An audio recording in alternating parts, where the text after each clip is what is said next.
Okay, welcome everybody. This is Chapter 2 in Seeley's Anatomy and Physiology, and this is going to be a general introduction to chemistry. For those of you who've had chemistry before, this will serve as a nice review, and for those of you who aren't familiar with chemistry, this will be an important introduction. The reason that we have to study chemistry is in order to understand living systems, we have to understand the structure of the atom, we have to understand where molecules come from, and we have to understand the nature of chemical reactions and why they occur. So let's start out with some definitions of basic terms. Matter is defined as anything that occupies space and has mass. Mass is the amount of matter in a particular object, and weight is the gravitational force acting on an object of a given mass. The entire universe essentially is made up of either matter or energy, and this was created at a very important event at the beginning of the genesis of the universe that we call the Big Bang.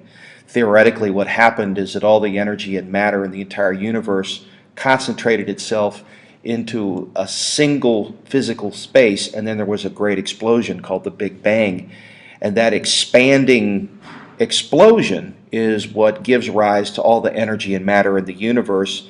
As a result, the universe is continuing to expand through physical space, and we know this because we've been able to do studies that indicate that the matter and the energy in the universe is moving away from each other at a particular rate of speed.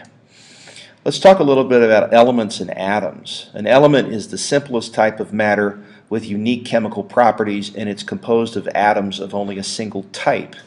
Well, the atom is the smallest particle of an element that still has the chemical characteristics of that element. And that's actually a definition that was first arrived at way back in ancient Greece when a gentleman named Democritus was looking at a solid object, a stone or a rock, and he hypothesized that if he began to split that object into pieces, split it in half, split those pieces into halves, and continuing to split those pieces into tinier and tinier pieces, that eventually he would get to a piece that was so small that it couldn't be divided any further, yet it would still have the basic properties of the original object, and he called that piece the atom. It comes from the Greek a, meaning not, and tomos, divisible. And it's essentially the working definition that we still have today of the atom. Atoms are composed of subatomic particles. Neutrons have no electrical charge and reside in an area of the atom known as the nucleus, while protons have a positive electrical charge and also reside in the nucleus, and electrons have a single negative charge and they orbit the nucleus at different distances and in patterns that are dictated essentially by the physical space they occupy away from the nucleus, which is known as the orbital, and we'll talk about orbitals in just a bit. The nucleus is formed by protons and neutrons, and most of the volume of an atom is occupied by electrons. So when we look at an atom, one of the things that we're going to find out is that it's electrically neutral, meaning there's an equal number of negative and positive charges in an atom of any element. And that number of negative and positive charges is dictated by a property of the element that you can see in a chart called the periodic table, which is known as the atomic number. So the atomic number will tell you two things immediately about that element. It'll tell you the number of protons in the nucleus and the number of electrons orbiting the nucleus. They always have to be equal. The atomic mass is a separate number. It's the amount of mass that's generated primarily by the nucleus of the atom. The electrons have negligible charge and as a result don't contribute much to the mass of an atom. So most of it is found by weighing the neutrons and the protons contained inside the nucleus. And we'll take a peek at a periodic table a little bit later on and sort of describe these numbers, where you can find them and what they tell you about the atom. What I want you to do now is take a listen to this video that talks a little bit about atomic structure. An atom is the smallest particle of an element that retains the properties of that element. Atoms are composed of smaller particles called protons, neutrons, and electrons. The central nucleus contains protons and neutrons, while electrons move constantly around the nucleus in concentric regions called electron shells, or energy levels. A proton has a single positive electrical charge, and an electron has an opposite negative charge. Neutrons are neutral with no electrical charge. Each element is uniquely defined by the number of protons in an atom of that element. For example, only carbon atoms have 6 protons, and only potassium atoms have 19 protons. The atomic number is the number of protons in an atom of a particular element. The number of protons equals the number of electrons, making atoms electrically neutral. Electrons are so small that they have almost no weight. The atomic mass is the sum of an atom's protons and neutrons. The number of neutrons in a particular atom, and thus atomic mass, can vary.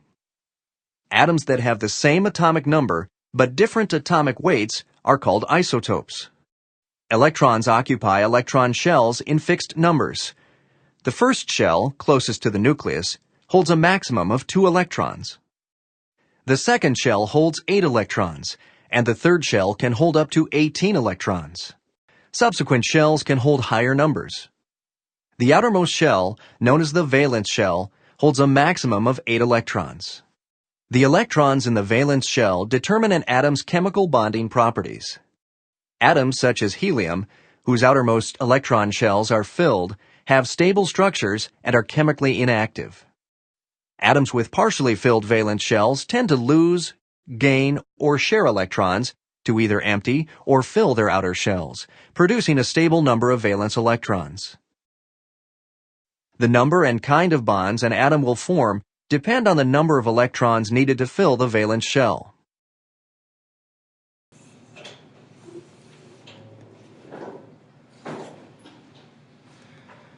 Okay, so let's talk about the atomic number for a minute. It's equal to the number of protons in each atom, which is also equal to the number of electrons orbiting that nucleus.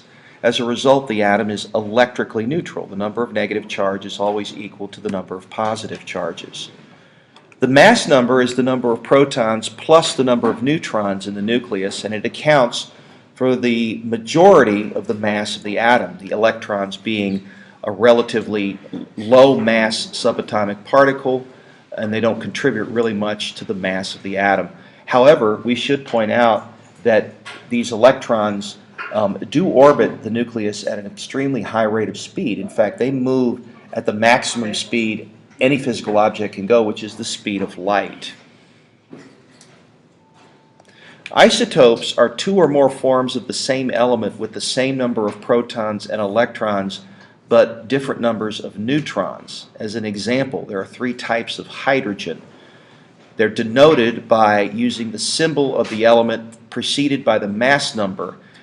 You can see this symbol here, 1H would indicate a normal hydrogen atom, 2H would indicate deuterium, and 3H would indicate tritium. And you can see down here in the diagram that the only difference in these 3 species of hydrogen is the number of neutrons in the nucleus. Chemically, each of these 3 isotopes will behave the same as a normal hydrogen atom. And the reason for that, as we're going to find out, is that they have the same number of electrons in their outer shell, which is known as their valence shell. And it's the valence shell where chemical reactions happen, and they happen as a result of either sharing, gaining, or losing electrons to form unique products that we would call molecules. The atomic mass is the average mass of the naturally occurring isotopes. So if you look at a periodic table, when you look at the mass number, what you'll find is it's often not an even integer. It has figures past the decimal point. And the reason for that is that in any naturally occurring element, you're going to have isotopes that occur if you consider a large number of atoms of that particular element. So as an example, if we were to gather a whole lot of carbon atoms together, and let's specify a number of carbon atoms here as Avogadro's number, and I'll indicate the significance of that in a minute. Avogadro's number is a really big number. It's 6.02 times 10 to the 23rd of anything that we're considering, so it's simply a count. An Avogadro's number of any item is called a mole of that item. Okay, so if we went out and we gathered a mole of carbon atoms and we weighed them on a balance, what we would find is that they weigh a little bit over 12 grams, and that little bit extra is due to the naturally occurring isotopes of carbon that you can find if you go out and randomly collect those atoms in order to determine their atomic weight. And that's true of any element really in the periodic table. And you might ask, well, where did these isotopes come from? And they came from the creation of the universe. They were generated when the Big Bang happened. Now, some of these isotopes are they're unstable, meaning that over time they'll actually decay, and when they decay, they'll give off energy in the form of electromagnetic radiation, and sometimes they'll even emit subatomic particles. The significance of that is that these radioactive isotopes of these elements will behave chemically the same way that the normal element will behave, and as a result we can incorporate isotopes as tracers to use in biological studies. For instance, we can give a patient radioactive glucose that has radioactive isotopes of carbon in the molecule, and we can use a detector to trace the energy that's given off by that radioactive glucose as it's taken up by living cells and metabolized, and that can tell us something about the state of that living tissue. We discussed that actually in class when we were looking at PET scans. That's an example of a radioactive isotope of carbon being used to assess the state of an organ, in this case the brain. So these radioactive isotopes are forms of atoms that emit radioactivity such as gamma rays, which can be measured. They can be used clinically and in research. Examples of their use include tracking hormone uptake, treating cancer, and the sterilization of materials to be used in surgery. All important applications of radioactive isotopes. Now, be aware of the fact that this type of radiation is often very high energy. It's what we call ionizing radiation, meaning that it's such a powerful form of energy that it can actually knock molecules apart and knock electrons off of atoms and produce ions. Ions are simply charged versions of the original atom that have either gained or lost electrons. In the case of ionizing radiation, it generally results in the loss of electrons. Let's talk a little bit about moles and molar mass. Now, we've already discussed Avogadro's number, which is 6.02 times 10 to the 23rd of whatever it is we're talking about. If we're talking about a mole of carbon atoms, that's going to weigh a little over 12 grams. If we're talking about a mole of Mustangs, that's going to be a whole lot of Mustangs. Okay? The reason the Avogadro's number was developed was to give chemists a method to translate what they would weigh on a balance in a laboratory with the chemical reaction that they were studying. So you knew, for instance, that if you weighed out a certain mass of a particular compound or a particular element, that you had actually poured out or weighed out a certain number of atoms. And if you knew what type of chemical reaction you were trying to perform, you would know the appropriate ratios of the reactants in order to generate a particular quantity of those products. A mole is an Avogadro's number of atoms, ions, or molecules. Molar mass is the mass of 1 mole of a substance in grams, which is also equal to its weight of a single atom in atomic mass units. So to revisit carbon, for example, a mole of carbon atoms weighs a little over 12 grams. A single carbon atom would weigh approximately 12 atomic mass units. Okay, so that's how you do that conversion in your head. Avogadro's number is to the chemist what a dozen is to a baker. It is simply a count. And what you're looking at here is just a table. This is 2.1 in your textbook, and it lists the common elements that occur in the human body in order of their abundance. And what I want to impress upon you is the fact that just because a particular compound is present in low abundance, that doesn't mean it's unimportant to life function. As an example, we could look down here at iron, and what we would find is that the percent in human body by weight is trace amounts, less than 1%. However, if we were to magically extract all the iron out of a living human body, you'd immediately die because you'd lose the ability to carry oxygen in the bloodstream. You'd also lose the ability to generate usable chemical energy in the form of ATP from fuel that you extract from the blood. So just because an element is present in trace amounts doesn't mean that it's unimportant to human function. But you can see that the top four up here are hydrogen, carbon, nitrogen, and oxygen, HCNOF, okay, in order of percent body weight, 9.5%, 18.5% for carbon, 3.3% for nitrogen, and 65% down here for oxygen, okay. You can see that it's a little bit different if we do percent in the human body by number of atoms, okay. That's how this actual first column of the chart is arranged. So you can see that hydrogen's at the top, followed by carbon, nitrogen, and then oxygen would actually be between hydrogen and carbon as well. So what do I want you to know? What information do I want you to take from this chart? I want you to know the most abundant elements in the human body by weight, so make sure to arrange those in order in your head or in your notes. And I want you to know the percent in the human body by number of atoms percentage in this last column as well. So be sure to be able to distinguish between those two if you see that question on an exam or on a test. Okay. Chemistry is nothing more than the making and breaking of chemical bonds. Intramolecular bonding occurs when the outermost electrons are either shared or transferred to another atom. In ionic bonding, what happens is that we actually have an exchange of electrons from one element to another. One element will actually give up an electron in its outer shell. The other atom will accept that electron. The result is it will generate two charged species that will be held together as a result of their electrostatic attraction for each other, and that's what we call an ionic compound. Salts tend to be ionic compounds. They tend to engage in ionic bonding. Whereas covalent bonding is where two or more atoms share electron pairs between the atoms. And covalent bonds, as we'll find out, come in a couple of different flavors. In nonpolar covalent bonding, we have an equal sharing of electrons between two atoms, and that generally occurs when the atoms are exactly the same. In polar covalent bonding, what happens is that the electrons will spend more time with one atom than the other.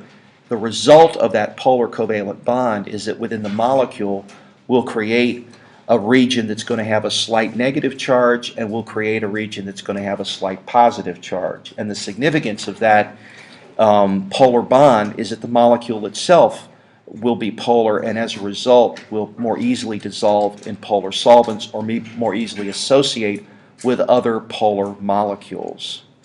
An ion is a species that's generated when an atom loses or gains electrons and as a result gains a charge. A cation is a positively charged ion, so it would be an atom that has lost an electron, while an anion is a negatively charged ion, and that would be an atom that has gained an electron. In an ionic bond, what happens is that the cations and anions are attracted to each other as a result of electrostatic forces, and they remain close to each other. So you can see an example of ionic bonding here. This is the formation of a salt molecule, and when we form salt, what happens is that sodium metal reacts with chlorine gas.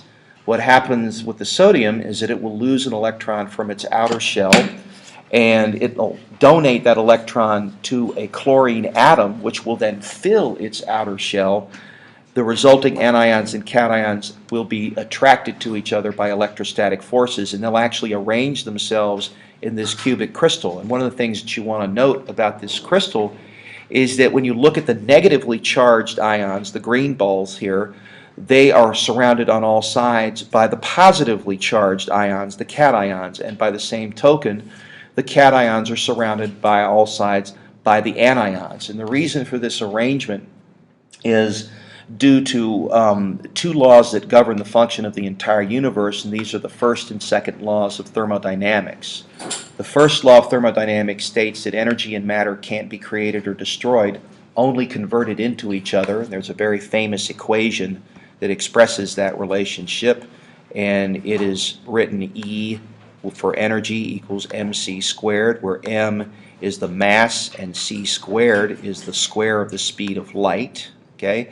And the second law of thermodynamics states that if you don't put any energy into a system can be anything that you happen to be studying, what will happen is that the components of that system will arrange themselves in the lowest energy state, meaning they'll take the easy way out in order to maintain the shape that they're in. It would be unnatural in, for instance, the salt crystal for all the negatively charged ions to be on one side of the crystal and all the positively charged ions to be on the other side, because in order to maintain that arrangement, we would have to put a lot of energy into the system. And so this is what you would expect to see if you mixed negatively and positively charged particles together. Okay, now one of the chemical phenomena we want to talk about is this idea of chemical bonds. And chemical bonds come in several different flavors. There are ionic bonds, covalent bonds, and we'll also discuss a type of bond that exists between molecules called the hydrogen bond. But let's start our discussion with covalent bonds. This is where atoms will share one or more pairs of electrons. In a single covalent bond, two atoms share a single pair of electrons between them. The electrons spend some time with atom number 1 and some time with atom number 2. In a double covalent bond, two atoms share 4 electrons, and these covalent bonds can also be categorized as either nonpolar or polar. And this has to do with the amount of time these shared electrons spend with either atom number 1 or atom number 2.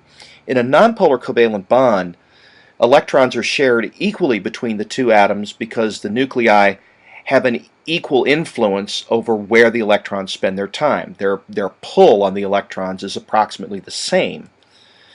In a polar covalent bond, electrons are not shared equally because one of the atoms attracts the electrons more than the other does. And as a result, what happens in a polar covalent bond is that we create a slight positive and a slight negative charge within the molecule. And this has consequences for the molecule's behavior. Essentially, when you have a polar compound, this means that you have polar covalent bonds or ionic bonds. And what this means in terms of the behavior of the compound is that it's going to more readily associate or dissolve in compounds that have a similar chemical characteristic. In other words, polar things are going to tend to associate with polar things, while nonpolar compounds are going to tend to associate with nonpolar compounds. And if you want examples of each of these types of molecules, the perfect example of a polar covalent bond is found in the molecule of water, and it exists between the oxygen and the hydrogen atoms that make up H2O. The electrons spend more time with the oxygen atom than they do with the hydrogen atom, and the result is that the water molecule has a slightly negative charge around the oxygen atom, while the hydrogen atoms have a slight positive charge. An example of a nonpolar molecule would be a diatomic gas, such as N2, nitrogen, or O2, oxygen. Or you could look at the kinds of covalent bonds that exist in hydrocarbons. Between carbon and hydrogen, there isn't a big difference in terms of where the electrons spend their time, and so these are nonpolar species. Examples of nonpolar hydrocarbons would be things like oils or grease or fat. And as you probably noticed, nonpolar compounds tend to associate with nonpolar compounds, and polar compounds tend to associate with each other, and you can demonstrate this in as simple an illustration as your standard bottle of salad dressing with oil and vinegar. If you pick up a bottle of that type of salad dressing off the grocer's shelf and you look at it, what you'll see is that the oil tends to stay in the upper layer while the spices and the water and the salts tend to stay in the lower layer. And again, the reason for this is very simple. The nonpolar compounds find it energetically advantageous to associate with each other, so they form a layer of oil on the top, and the polar compounds tend to associate with each other because that's the lowest energy state, and they tend to congregate on the bottom. Now, you could take this bottle of oil and vinegar and you could shake it up and produce an emulsion, but if you put that bottle back down and waited for a short period of time, what you'd find is that without you putting energy into the system by shaking it, eventually the oil would separate out, the water, the spices, and the salts would associate with each other, and you'd have the same 2 layers of liquid that you had before you began shaking the bottle. What you're looking at here in Table 2.2 are just some important ions that we find in the human body. Calcium, as you know, is an important part of bones and teeth. It functions in blood clotting and in muscle contraction and in the release of neurotransmitters. And as a result, there are several fail-safes in human physiology that try and keep the levels of blood calcium within homeostatic limits. We don't want the levels to get too high or too low. Sodium is an important cation. It's involved in the maintenance of membrane potential and water balance. Potassium is important in membrane potential. Hydrogen ions are important for acid-base balance. In fact, the definition of pH is a measurement of the concentration of hydrogen ions in an aqueous solution. The more hydrogen ions there are in an aqueous solution, the lower the pH is, and the fewer hydrogen ions there are in an aqueous solution, the higher the pH becomes. Hydroxide ions are also critical for acid-base balance. Chloride ions are involved in water balance. Bicarbonate is an important component of buffer systems. And this is essentially a collection of chemicals in an aqueous solution that resists challenges to pH, and it's as important in physiological function because, again, we don't want the body's pH to climb or to drop too much. Otherwise, physiological processes such as enzymatic reactions and membrane potential would be perturbed to the point where they might cease to function. Iron is a critical component in red blood cell formation. It's a part of hemoglobin. Magnesium is necessary for enzymatic reactions to occur. A lot of these enzymatic reactions involve the production of energy in the form of ATP. Magnesium serves as a cofactor in a lot of these enzymatic reactions. And iodine is present in thyroid hormone, which is an important chemical signal in the body that basically modulates the metabolic rate, which is the speed with which you burn your body's fat stores. Now, what I want you to look at next is just a brief discussion of ionic versus covalent bonding as described in this video. When forming compounds, atoms tend to gain, lose, or share electrons to achieve a stable noble gas electron configuration, an octet of electrons. In ionic bonding, an octet is formed by transferring one or more valence electrons from one atom to another. In covalent bonding, an octet is formed by sharing valence electrons between atoms. Sodium has one valence electron and fluorine has 7 valence electrons. If the one valence electron of sodium is transferred to fluorine, both atoms achieve an octet of electrons. By losing one electron, sodium has a +1 charge. By gaining one electron, fluorine has a -1 charge. An ionic bond is the electrostatic force that holds ions together in ionic compounds.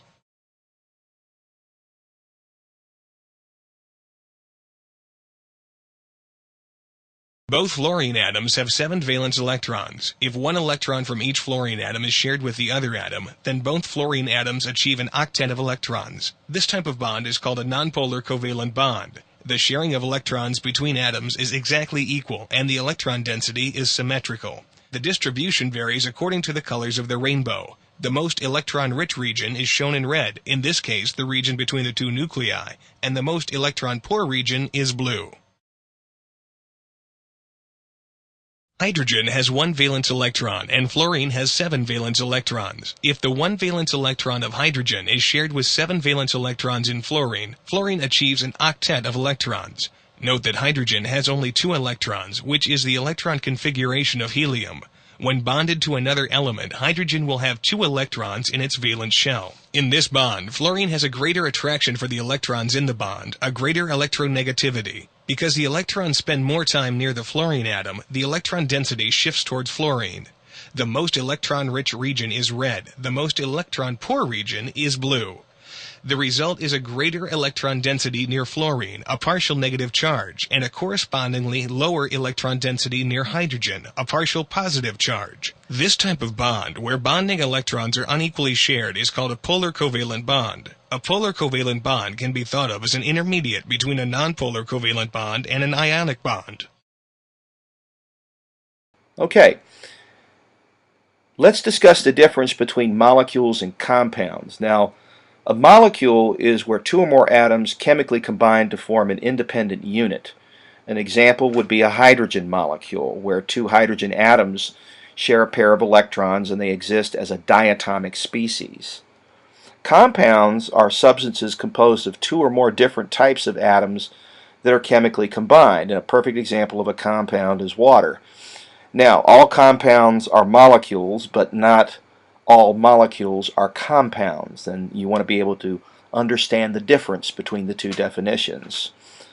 Molecular mass is determined by adding up the atomic masses of atoms or ions in a particular compound. So if we take the example of sodium chloride, we find that there's one sodium atom and one chloride atom, and if you reference the periodic table either on the internet or in your textbook, what you'll find is that the atomic weight of sodium is about 23 grams per mole of sodium, and the atomic weight of chlorine is about 35.45 grams of chlorine per mole.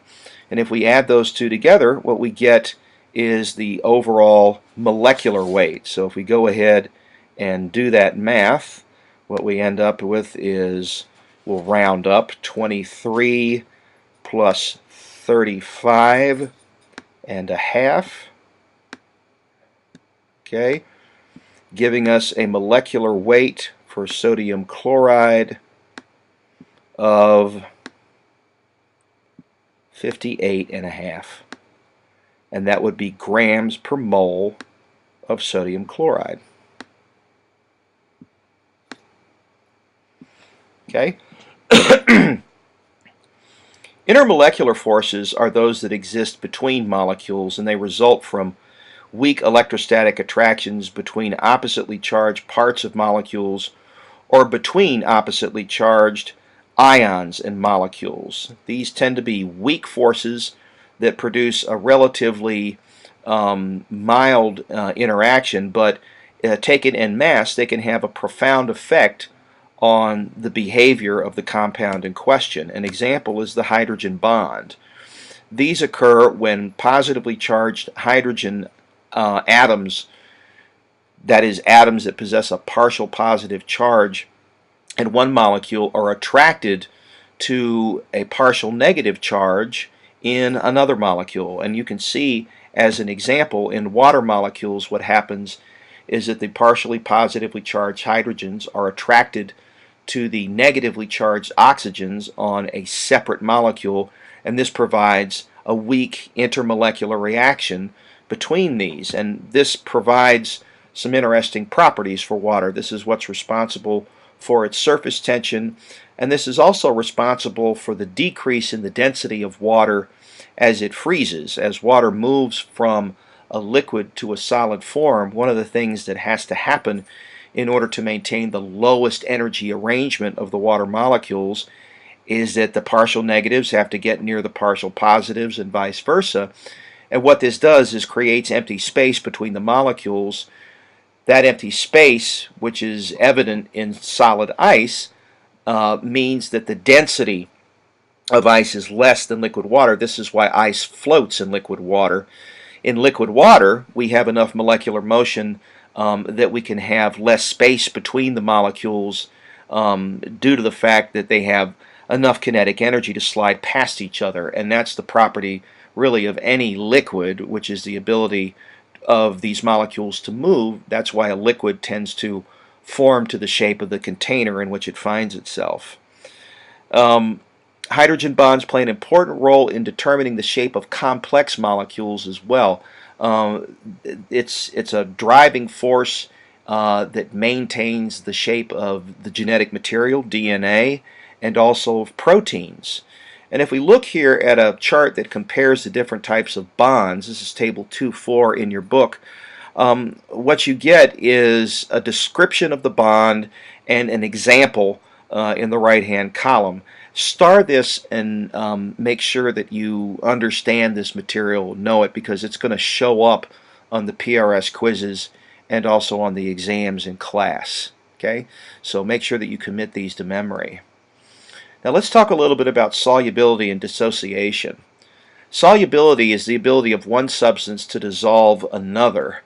For example, sugar or salt will dissolve in water, and the reason again for this is because of their similarity in terms of their chemical characteristics. The reason sugar or salt dissolves in water is, in the case of sugar, it's a polar compound, and the way we know it's a polar compound is that sugar contains not only carbon and hydrogen, but it also contains oxygen molecules, and oxygen has a very important property. It is electronegative, meaning it tends to pull electrons towards itself more strongly than atoms that are to the left of it in the periodic table. As a result, the polar characteristic of sugar means that it can very easily associate with the polar molecules of water. Hence, sugar crystals will dissolve in water as the water associates with the individual sugar molecules. And you can see the same thing taking place in dissociation or separation, where ionic compounds that are dissolved in a polar solvent will begin to fall apart as the polar solvent basically interjects itself between the electrostatic interactions that exist between the cations and the anions, the result being that the ionic forces that originally held the salt crystal together are negated and the crystal begins to fall apart as the anions and cations become solvated by the solvent in which they find themselves.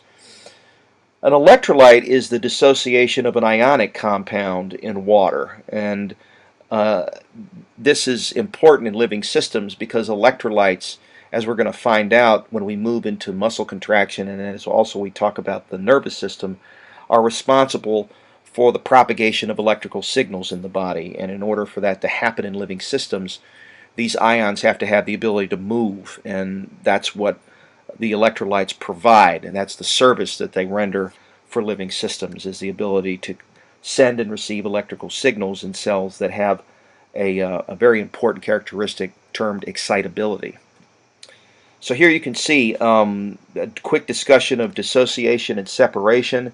In ionic compounds, cations are attracted to the negative end and anions are attracted to the positive end of the water molecules. The ions separate and each become surrounded by water molecules, and once they're solvated they can serve as electrolytes. Once we've dissolved an ionic solvent in water, it is now capable of conducting an electric current. Okay, electrolytes are solutions made by the dissociation of cations and anions in water. They have the capacity to conduct an electric current, and these currents can be detected by sensors that are called electrodes. While non-electrolytes are solutions made by molecules that can dissolve in water but do not dissociate and as a result don't conduct electricity. An example of a non-electrolyte solution might be a sugar solution. We could take a teaspoon, say, of sucrose and dissolve it in a glass of water, and we wouldn't see any appreciable capability of that solution to conduct an electrical current. Whereas if we did the same thing with sodium chloride or potassium chloride, any ionic compound, we would immediately have a solution capable of conducting an electric current. Now, atoms, ions, and molecules or compounds will interact to form or break chemical bonds, and this is the essence of chemistry, the making and breaking of chemical bonds. Reactants are substances that enter into a chemical reaction, and products are the substances that result from that reaction. Chemical bonds are made in synthesis reactions, what we call in living systems anabolic reactions, and they're broken down in decomposition reactions. And in living systems, very often what we find is that a considerable number of decomposition reactions tend to be energy releasing reactions, whereas anabolic reactions tend to be energy consuming reactions. So you could think of this in terms of building or taking something apart. When we want to assemble a large molecule, a macromolecule in a living system, we're going to require some energy input in order to drive that process, whereas if we take a large polymer and we begin to break the covalent bonds in that polymer, often what happens is that energy is released both in the form of heat and also as usable energy that can be assimilated by molecules such as enzymes to do work inside living cells. So catabolic reactions drive anabolic reactions. That's something that we have to keep in mind. One cannot operate without the other. In a synthesis reaction, two or more reactants chemically combine and form new and larger products, and we call this anabolism. Chemical bonds are made and the energy is stored in these bonds, and this is what is responsible in living systems for growth, maintenance, and repair. Often these are dehydration syntheses, where a water molecule is removed in order to create a novel covalent bond between two monomer subunits. A monomer is simply a repeating collection of atoms that is bound one to the next in order to produce a long chain of these repeating chemical units, what we call a polymer. These produce the chemical characteristics of life. Examples include carbohydrates, proteins, lipids, and nucleic acids. All of these are a form of polymer assembled from repeating chemical units and requiring energy in order to be synthesized. In decomposition reactions, what happens is that energy is released when we pop chemical bonds between monomers. We call this catabolism. The chemical bonds are broken and the energy is released. In hydrolysis, water is used to split a polymer into component parts. The energy that is released can then be used to do work. An example is the breakdown of ATP, which is the body's immediate usable energy currency, into ADP and inorganic phosphate. This produces heat, and it also produces useful energy that can be captured by proteins called enzymes and used to drive other life processes. So again, we see how catabolism drives anabolism. Reversible reactions are those that don't have a big energy barrier between the reactants and the products, and as a result, the reaction can go in either direction. It can go from reactant to product or product to reactant due to the fact that there's not a tremendous amount of energy that has to be overcome to move in either direction. Equilibrium is the rate of product formation, and it's equal to the rate of reactant formation in balanced equilibria. Okay, equilibria can be either balanced or they can be favoring one reaction or the other, and we'll see examples of that as we move through the presentation. An example is carbon dioxide and proton formation in plasma. If we were to draw this chemical reaction, let's pick a pen here, and let's just take good old water. Okay, water has the ability to auto-ionize. This is the chemical formula for water, and it is in equilibrium with the ionized form of water, which would be a free proton and a hydroxide anion.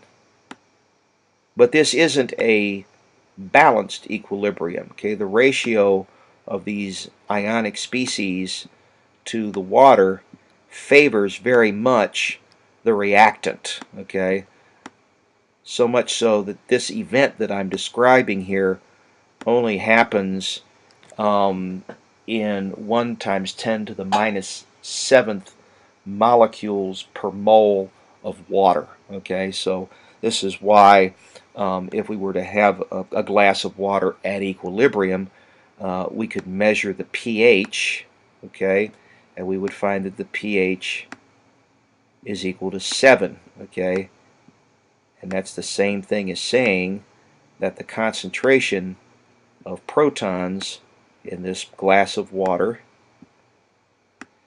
is equal to 1 times 10 to the minus 7th protons per mole of water. Okay, those square brackets means concentration of, and there is our figure, 1 times 10 to the minus 7th molar. Okay, that's moles per liter, indicated by a capital M. Okay. So that's an equilibrium reaction. It goes on in pure water all the time, but it's not as if we have equal amounts of reactants and products. In the case of um, this reaction, the equilibrium, I should draw these arrows proportionally, lies very, very far to the left. Okay, so we want to indicate that this arrow is very, very long. Okay, that's how we would indicate this chemically. Okay, and the arrow to the right is relatively short. Okay, that's chemical shorthand showing that the equilibrium lies predominantly to the left. Now, oxidation-reduction reactions represent an exchange of energy between one molecule and another. In oxidation, we have the loss of an electron by a particular substance, and in reduction, we have the gain of an electron by a substance. So, as you can probably guess, wherever there is an oxidation reaction, there must also be a reduction reaction, because matter and energy can't be created or destroyed. Those electrons leave from one place and they go somewhere else. So oxidation-reduction reactions are the complete or partial loss of an electron by one substance, and it's accomplished by the gain of that electron by another substance. Since synthetic or decomposition reactions can be oxidation-reduction reactions, and these reactions can be described in more than one way. So in this video, what they're going to show you is an example of some inorganic oxidation-reduction reactions that we can do on a lab bench. What we want to keep in mind is that oxidation reduction also occurs in living systems. To give you sort of an overview, when we get to metabolism, one of the things that we're going to discuss is the fact that the fuel that you eat, the food that you eat, contains chemical potential energy locked in the covalent bonds of the fats and the sugars and the proteins that you consume. And what happens when we chemically and mechanically break down those macronutrients and get them into the bloodstream and deliver them to living cells is that a series of oxidation reactions will steal the energy from these fuel molecules and transfer it to ATP, which is the energy currency that living systems can use immediately to do work. At the same time, what will happen to the fuel molecules as they lose that energy is that they will become oxidized while the ATP will gain energy. So as we oxidize the fuel molecules, we steal the energy, we reduce intermediates in the metabolic pathway, and eventually that energy gets transferred to the ATP.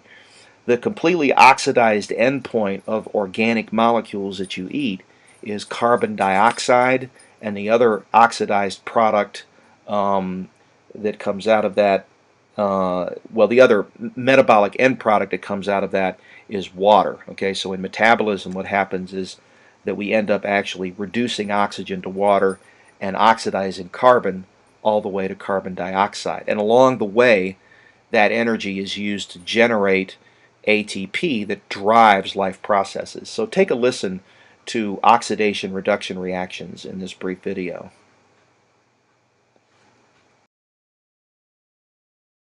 Displacement reactions are among the most common redox reactions. For example, a metal in a compound can be displaced by another metal in the uncombined state.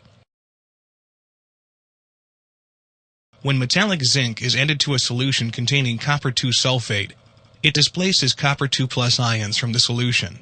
Zinc reduces copper-2 plus ions by donating 2 electrons to it, producing copper metal and zinc 2 plus ions in solution. Note that copper metal is depositing on the zinc bar. Also, during the reaction, the solution loses the blue color that characterizes the presence of hydrated copper-2 plus ions. Let's zoom in to view the reaction on a molecular level. Zinc atoms enter the solution as zinc 2 plus ions, losing 2 electrons. Zinc is oxidized. The electrons are gained by copper 2 plus ions, which are converted to copper metal. Copper 2 plus ions are reduced.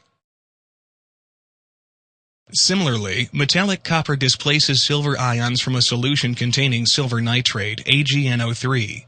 Each copper atom reduces 2 silver plus ions by donating 2 electrons. Note the silver metal is depositing on the copper wire. Also, during the reaction, the solution turns blue due to the presence of hydrated copper 2+ ions. Let's zoom in to view the reaction on a molecular level. Copper atoms enter the solution as copper 2+ ions, losing 2 electrons. Copper is oxidized. The electrons are gained by silver+ ions, which are converted to silver metal. Silver+ ions are reduced.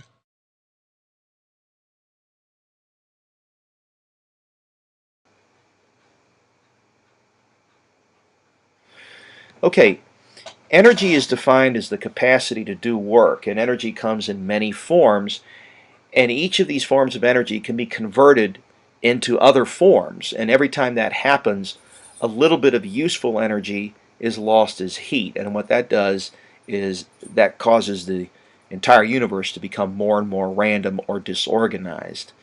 Potential energy is energy that's stored in chemical bonds, and this is energy that could do work if it were released. Breaking chemical bonds releases the energy. Kinetic energy is the energy that does work and moves matter, while mechanical energy is the energy that results from the position or the movement of objects. And chemical energy is a form of potential energy in the chemical bonds of a particular substance, while heat is energy that flows between objects of different temperatures. And it's the heat that's lost in every energy transfer that ends up not really being capable of driving useful life processes. Now, it does in living systems maintain body temperature, but again, eventually that heat is lost to the surroundings. So here we can see an example of ATP and its relationship to processes that require energy. The ATP is a high energy molecule, and the high energy bonds in ATP actually exist between the phosphate groups. The phosphate groups have a negative charge in aqueous solution at neutral pH, and so the covalent bonds that hold the phosphate groups together have to be particularly powerful because remember, charges that are the same tend to push on each other. They tend to repel. As a result, there are two very high energy bonds in every ATP molecule between the terminal and middle ATP and between the middle and the proximal ATP. And when those bonds are cleaved, what happens is that there's heat energy released, but there's also useful energy that can be captured by molecules such as enzymes in order to do other important chemical processes, life processes. Here we can see an example where ATP is actually formed. What happens here is that the energy has to come from another source. In living systems, that energy comes from nutrients, carbohydrates, fats, and proteins, so on. That energy is taken out of those molecules and used to drive the production of ATP by either substrate level phosphorylation, which we'll talk about when we discuss the Krebs cycle and a very important metabolic pathway known as glycolysis, or through a process that we call oxidative phosphorylation, where essentially what we do is we oxidize certain organic molecules. That energy is used to generate within a very important cellular organelle called the mitochondria a proton gradient, and that proton gradient is used to drive the production of massive amounts of ATP in the mitochondria itself. But the bottom line is the energy is transferred from the fuel molecules to this useful energy currency. Now, we should talk a little bit about ATP before we move on because it's going to come up over and over again, and one of the things that we need to understand about living systems and energy is that while it's true that there's energy in the food that you eat, in the macronutrients that you consume, that energy can't be directly used by living systems to do work. What has to happen is it has to be transferred to the ATP molecule in order to drive things like movement and synthesis and growth and other processes that we associate with life. And it's a series of metabolic reactions that allow that to happen. The big three are glycolysis, the Krebs or citric acid cycle, and the electron transport chain. And we'll discuss those in detail when we get to metabolism. But the best way I can sort of describe this as in an analogy for you is to take a look, say, at your automobile. Okay, you know, for instance, that your automobile runs on gasoline.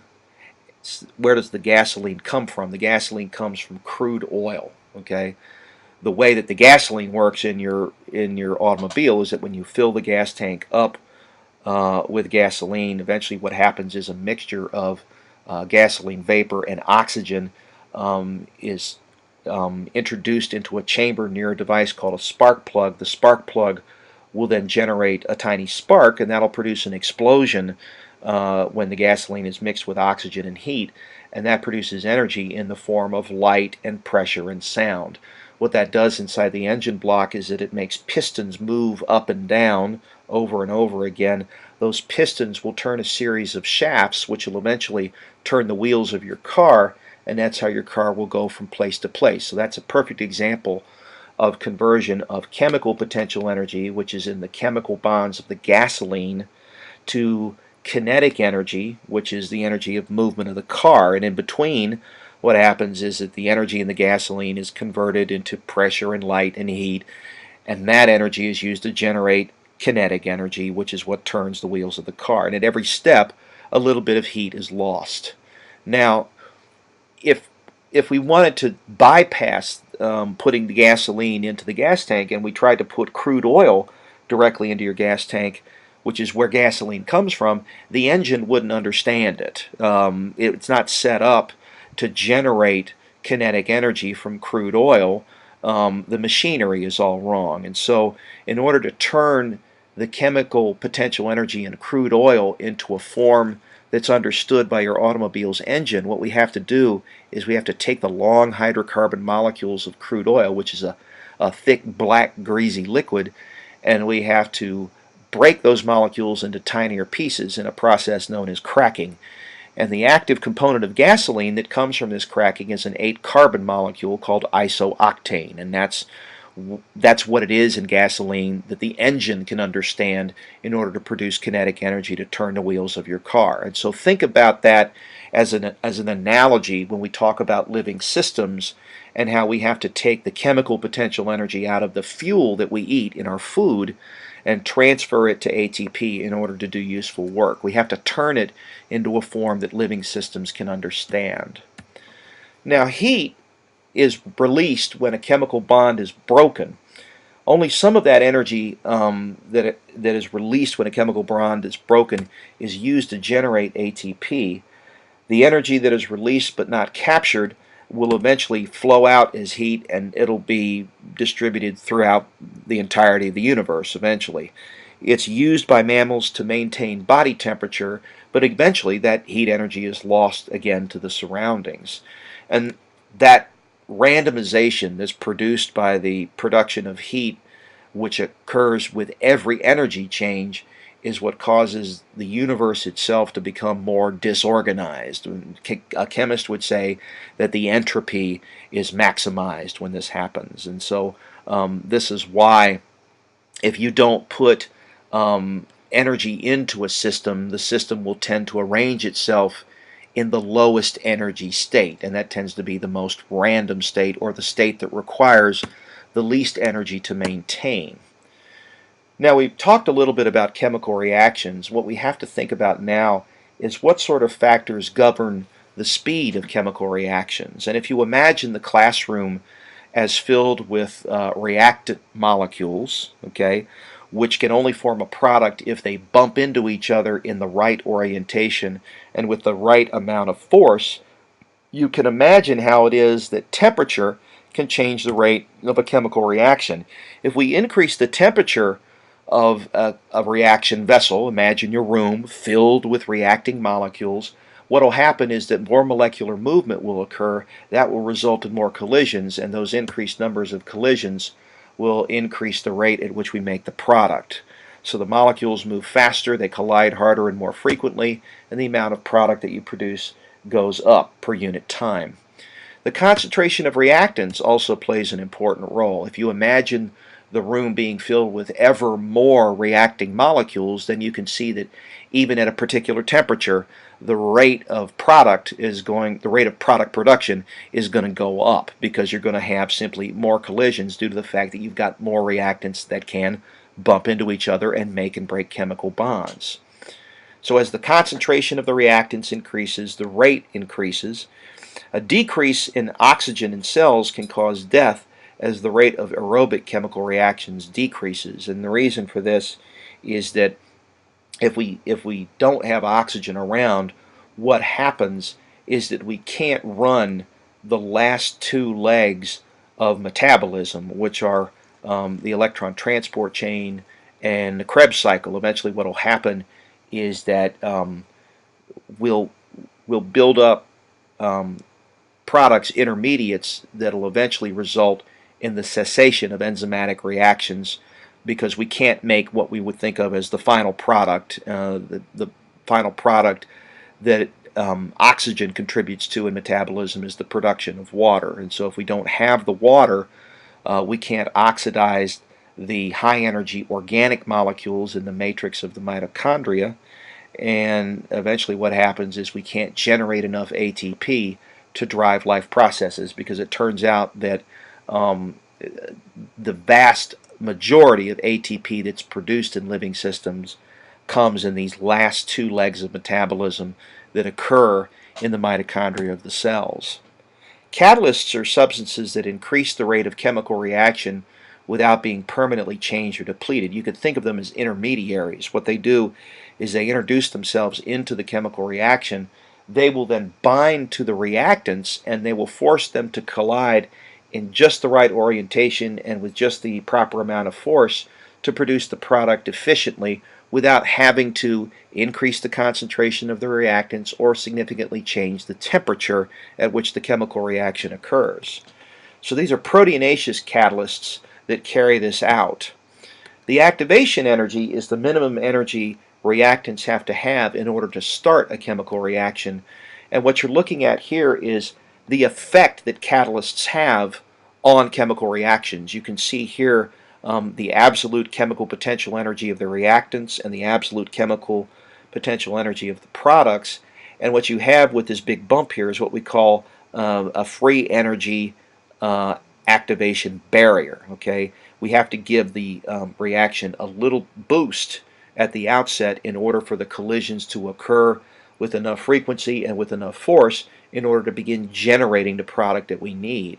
And if we wait for this to happen as a result of random collisions, the activation barrier becomes so high that the rate of the chemical reaction is impaired.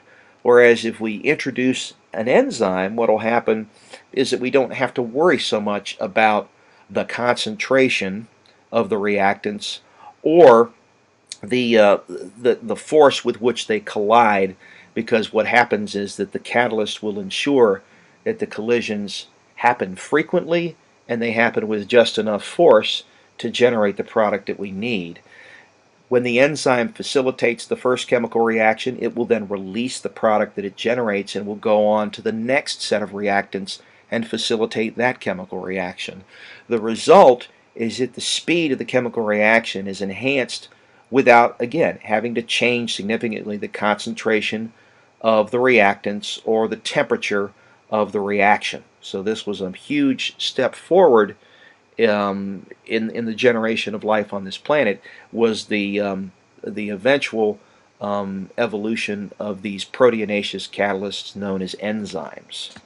So let's take a look at how enzymes work.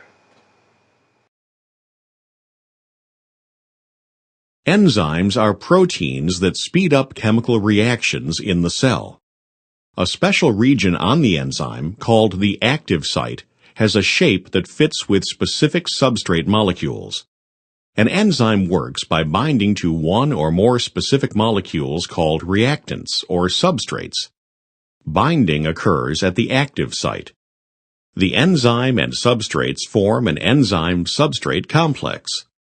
The interactions between the substrates and the enzyme stresses or weakens some of the chemical bonds in the substrates. These stresses encourage a link between the two substrates, leading to the formation of a different molecule. As a result of the chemical interactions within the active site, a new product is formed. The product is released from the active site. The enzyme assumes its original shape and is free to work again. Although this reaction has specifically illustrated the formation of a single product from two substrate molecules, other enzymes catalyze the formation of two products from a single substrate. Okay, now we want to draw a distinction between inorganic and organic chemistry. The definition of organic chemistry is the chemistry of the element carbon. Generally, inorganic substances do not contain carbon. Examples of inorganic compounds include water, oxygen, metal ions, and so forth. Exceptions would be carbon monoxide, carbon dioxide, and bicarbonate. Those are also considered to be inorganic substances even though they contain carbon. Organic chemistry is the study of carbon-containing substances. Those that are biologically active are called biochemicals. And it's kind of an interesting question as to why it is that life as we know it is based on carbon, and it turns out that one of the major reasons is probably the fact that carbon has the unique ability to form chains and rings with itself and with its neighbors in the periodic table, and that's a property that isn't held very much by other elements in the periodic table. So with the ability to form chains and rings, you can imagine that you can build quite a wide variety of complex molecules with different shapes using carbon as your building block. Water is an important component in biological chemistry because it's a medium in which chemical reactions can occur, and it also has a high heat capacity. In addition to that, it has unique cohesion and adhesion properties. It makes up about 55% of the body's weight, and it makes up 92% of the blood. Its high specific heat allows it to maintain body temperatures within a relatively tight homeostatic range. It takes a lot of heat in order to raise the temperature of water. This stabilizes body temperature. It's also got a protective function. It provides lubrication and cushioning for internal organs, and it is the medium in which chemical reactions can happen because it allows for molecular movement. Dehydration and hydrolysis are a couple of examples of reactions that take place quite easily in water. It also serves as a mixing medium. A mixture is defined as substances that physically but not chemically combine. Suspensions are materials that separate unless they're stirred. An example would be sand and water. While a colloid is defined as dispersed tiny particles throughout a medium. An example would be milk. Another example of a colloid would be jello. A solution is a mixture of liquids, gases, or solids that are uniformly distributed and chemically combined. A solvent is defined as the substance which dissolves the solute, while the solute is defined as the substance which dissolves in the solvent. And the generally accepted definition that differentiates between the two is that the solvent is generally the component in the solution that's in greater quantity. Blood is a mixture, a solution, and a colloid all at the same time. Blood is made up of formed elements, those being the erythrocytes, the leukocytes, and the platelets, as well as the plasma component of blood, which is made up of water, plasma proteins, ions, hormones, waste products. As a result, when we look at blood, we see an example of three of these different categories of solution. The concentration of a solution is the measure of the number of particles in solute per volume of that particular solution. Osmolality is defined as the number of particles dissolved in a kilogram of water. Something that we need to remember is that water has a density at room temperature of 1 gram per cubic centimeter, or 1 gram per milliliter. 1 osmol is equal to Avogadro's number of particles in 1 kilogram of water. Remember that Avogadro's number is 6.02 times 10 to the 23rd of whatever it is that we're addressing. So if we had, say, a 1 molar solution of sodium chloride, that would be 1 mole of sodium dissolved in a total volume of 1 liter of water. So that would be 6.02 times 10 to the 23rd molecules of sodium chloride dissolved in a liter of that particular solution. A unit is used by physiologists known as milliosmoles because of the low concentration of solutes in solutions inside the human body. The concentration of body fluids influences the movement of fluid into and out of the cells. 300 milliosmolar is the average range in the human body, and let's understand what we mean when we say 300 milliosmolar. Okay, we can rewrite that as 300 times 10 to the minus third. Okay, so remember that milli always means times 10 to the minus third. You have to remember your metric prefixes. It's something that's discussed usually in introductory chemistry courses and introductory biology courses. So there is our 300 times, 10 to the minus third, not sixth, molar. Okay, that's the same as 300 milliosmolar. We also need to discuss acids and bases. An acid is considered to be a molecule that dissociates and as a result donates free protons in an aqueous solution, while a base is any molecule that tends to scavenge free protons from an aqueous solution. As a result, acids tend to lower the pH of the solution into which they're introduced, while bases tend to elevate the pH of the solution. And we have to remember now the formula for pH. pH is defined as the opposite of the log to the base 10 of the molar concentration of protons. Okay, so we just throw that up there. It's my symbol for proton. The brackets mean concentration. Okay, a salt is a compound that consists of a cation that is ionically attracted due to electrostatic interaction to an anion. Other than hydrogen and an ion other than the hydroxide ion. So an example of a salt would be something like sodium chloride, potassium chloride, calcium chloride, calcium fluoride, so on and so forth. Okay, all these are examples of ionic substances that incidentally would dissolve quite readily in an aqueous solution, a water solution, because remember that due to the polar nature of water, it's easy to disrupt the ionic interactions between salt molecules. As we saw a few slides back, they do that by introducing themselves between the ionic bond that exists between the cation and the anion of the salt, and as a result the crystal falls apart. A buffer is a solution of a conjugate acid-base pair in which the acid and the base components occur in similar concentration. And the utility of a buffer is that a buffered solution will resist a pH challenge while an unbuffered solution will not.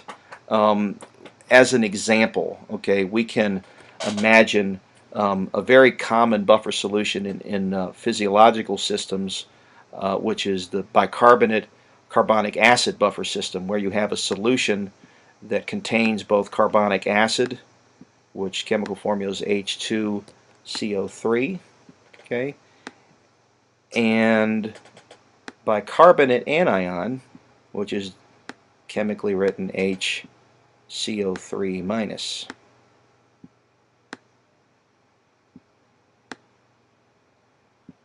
So both of these components would be in the buffered solution. Okay, they'd be dissolved, and in the event that we had an acid challenge, let's say I have an acid challenge here. Let's say we threw in some hydrochloric acid. What would happen in our buffered solution is that the hydrochloric acid will dissociate into free protons and chloride ions. Okay, so there's our protons, and there underneath we'll draw our chloride anions. Hydrochloric acid is a strong acid. It's stomach acid, for those of you who are interested. Now normally, if this were simply an aqueous solution, what would happen is that the pH would drop considerably. But because we have this buffered solution in here, what will happen is that these free protons that normally, if they were running around loose in solution, would lower the pH quite a bit, will combine with the bicarbonate species and will in turn form now carbonic acid. Okay, so it's supposed to be a continuous line here. Carbonic acid is a weak acid, meaning it doesn't dissociate very much in water. As a result, we've trapped these protons inside the context of a weak acid. The result is that there are fewer free protons in solution. The net result is that the buffered solution's pH does not drop significantly. We can take the same example of a buffered solution if we were to look, say, at, let me just flip here real quick. If we were to look at a base challenge, okay, so let's draw our buffered solution again with our bicarbonate and carbonic acid. Okay, so here's our carbonic acid.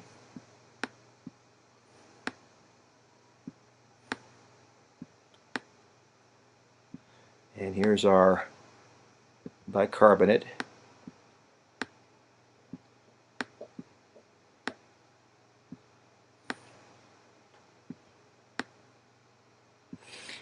And then this time, instead of challenging with an acid, we will challenge with a powerful base. Okay, and the base we'll use this time is sodium hydroxide. So we throw sodium hydroxide into this buffered solution. Now, if this were simply a water solution, there was nothing here but good old distilled water, what would happen is the pH would rise by quite a bit. But what happens when we throw the sodium hydroxide into the buffered solution is that it will dissociate into sodium cations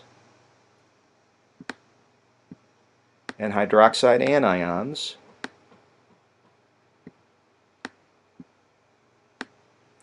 and normally what would happen is that the hydroxide anions would scavenge free protons from water's autoionization that we discussed a few slides ago, and that would cause the proton concentration to drop quite a bit. As a result, the pH would go way up. But here in the buffered solution, what we have now is carbonic acid. So what will happen is that the hydroxide anion will titrate a proton off of the carbonic acid, and we will form now bicarbonate anion, which is a weak base, okay, and we'll also form just good old water.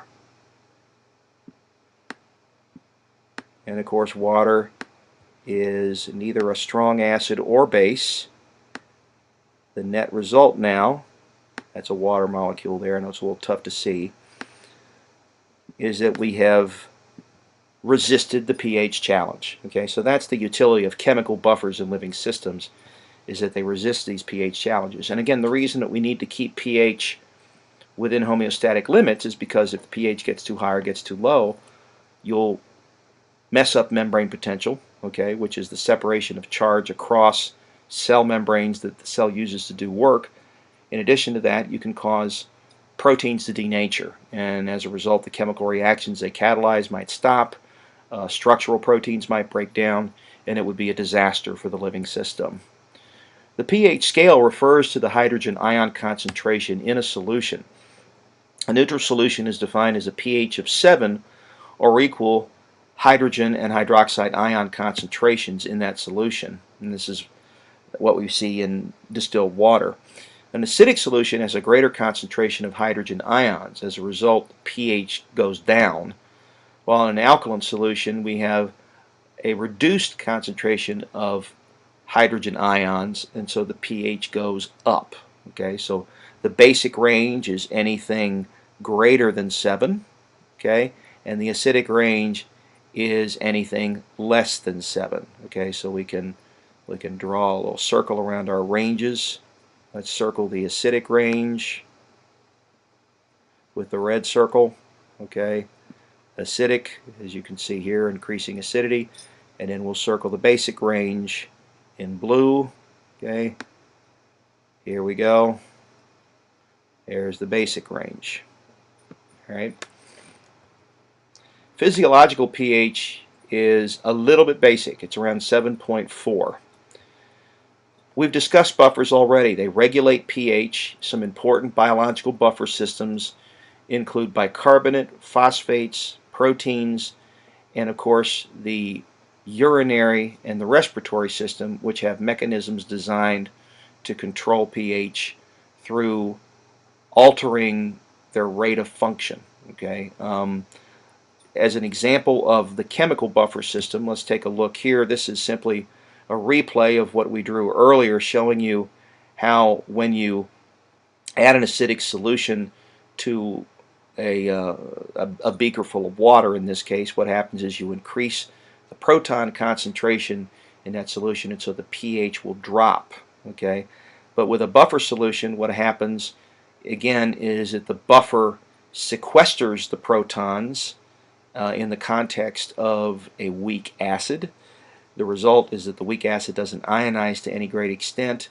There are fewer free protons in solution. As a result, we do not see a significant drop in the pH. And then, as we illustrated earlier, base challenge is met by the buffer system by essentially taking hydroxide anion, converting it to water, and then generating as a result a weak base, which won't dissociate to any great extent. And so the bottom line here is that the buffered solution doesn't show the shift in pH that you would expect if this solution were simply pure water. Now, oxygen is required in the final step of the series of reactions that's used to extract energy from food, and carbon dioxide is one of the end products of metabolism of organic compounds. Metabolic waste products that come out the back end of metabolism include water and carbon dioxide. The carbon dioxide combines with water in plasma and forms protons, and as a result can affect the acid-base balance. And the equation for that is illustrated here. Okay, if we have carbon dioxide accumulating in solution, okay, it can combine with water, CO2 plus H2O, can generate carbonic acid, whose chemical formula is H2CO3. Carbonic acid is a weak acid, so it will ionize to some extent, producing free protons and bicarbonate.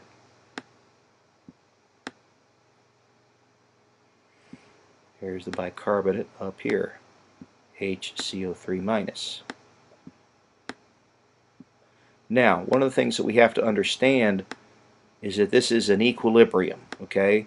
So we can go either from left to right or right to left in this equilibrium, but when this reaction is at equilibrium, the ratio of products to reactants will remain constant. That doesn't mean they'll remain equal, it just means that the proportions will remain the same. And so if you attempt to stress this equilibrium, what will happen is that the reaction will attempt to reset the ratios of products to reactants to satisfy a constant that describes equilibrium reaction known as the equilibrium constant, or the KEQ. And so there's a principle called Le Chatelier's principle, which dictates that if you put a strain on an equilibrium reaction, the reaction will act to try and relieve the strain. So as an example, let's say that we had this equilibrium situation in a solution and we introduced extra carbon dioxide. Well, that would disturb the ratio of products to reactants. So what would happen is that the excess carbon dioxide would combine with water, producing carbonic acid, and the result would be the production of more protons and bicarbonate at the other end of the reaction. The result is that the ratios of products to reactants would be reset so that it's the same as what the equilibrium constant would predict. By the same token, okay, if we were to um, introduce, let's say, excess bicarbonate in this equilibrium system, we could generate now a shift in this reaction back to the left-hand side.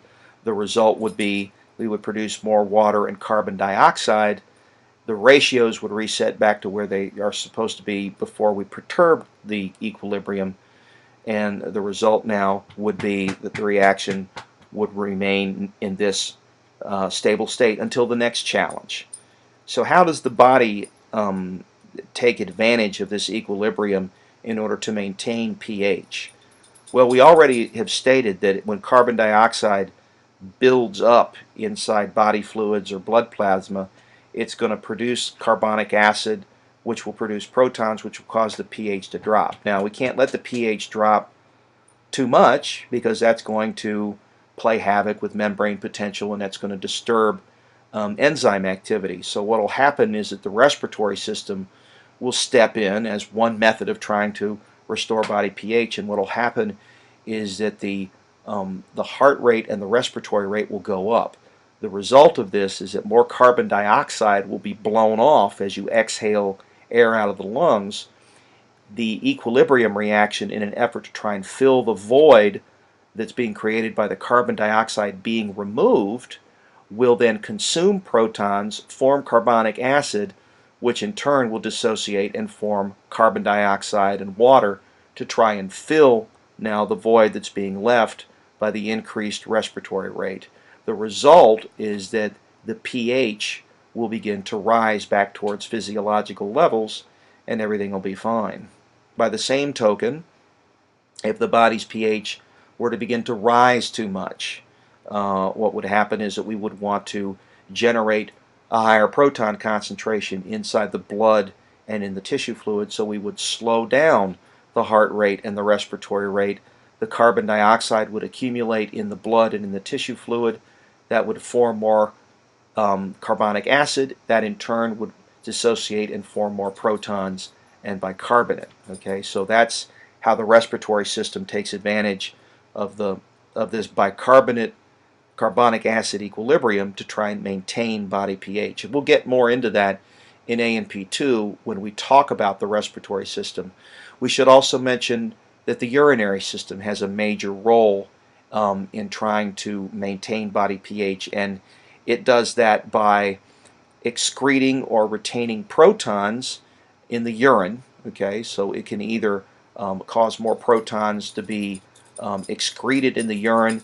The net effect of that would be to elevate pH in the blood and in the tissue fluid. If fewer protons were excreted, the net effect would be the opposite.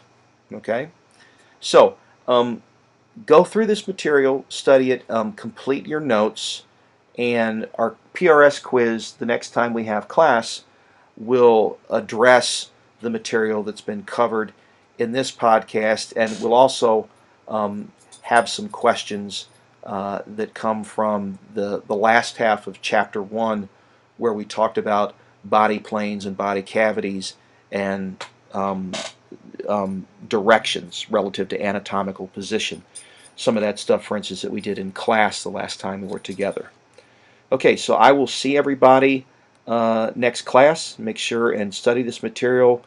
Flesh out your notes. Remember, the notes are available on Blackboard.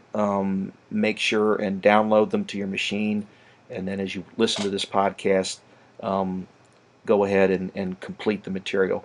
Also, be sure and do the homework that comes with this chapter, because as we mentioned in class, the material that makes up the homework is coming from the same pool of questions that we're going to use to generate the exams and the PRS quizzes. So I'll see everybody in class.